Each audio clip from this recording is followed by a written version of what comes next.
Assalomu alaykum onajon. Va alaykum assalom. Voy peshonangga nima qildi? Voy o'lmasam. Matematika ustozim. Hozirgi ustozi o'zidan ketib qolgan shekilli. Qani menga telefon qilib berchi, o'zim bir gaplashib qo'yay. Mana oyi. Hurmatli ustoz, nimaga meni bolam peshonasiga ikki baho qo'yib qo'ydingiz? Nima haqqingiz bor meni bolamni izza qilishga?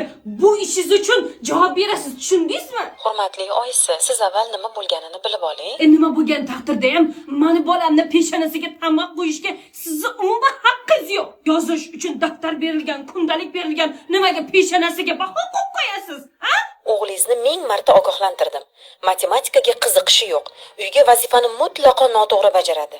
Gapirsam, oyim aytdilar, pul sanashni bilsam bo'ldi. Matematikani bilishim shart emas deydi. Kundaliklariga umuman qaramagansiz. Bo'pti, hozir telefon qilib boraman-a. Farosati yo'q, nima unaqa gap gapirasan? Oyi, o'zi shunaqa dedingiz-ku.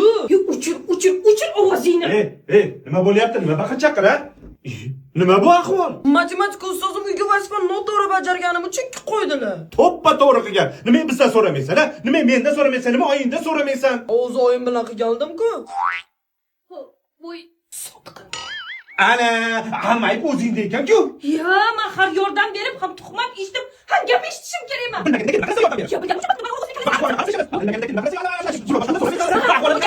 Oyi, ada iltimos tortishmaylar.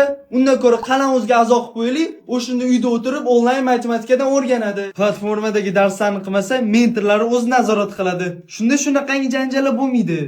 Ha, akam to'g'ri aytayaptilar. O'rtog'im Murod ham qalanda o'qiydi. Matematika ustozim uni maqtagan. Eng muhimi, har kuni qalanda 2000 so'm cashback beradi. Zo'r ekan-ku. Shu yerda haligi onalarni uy vazifasini to'g'ri bajarishga o'rgatadigani yo'q ekanmi? Kesatmang. Shuncha dars tayyorlaganimga rahmatingizmi bu? Bizni paytimizda matematika boshqacharoq, osonroq edi. Hozir qiyinlashib ketgan, ozgina tushunmadim-da. Senchi mana shu bahonatni o'qish bo'yicha olimpiadaga qatnasang bo'lar ekan. Aniq g'olib bo'larding.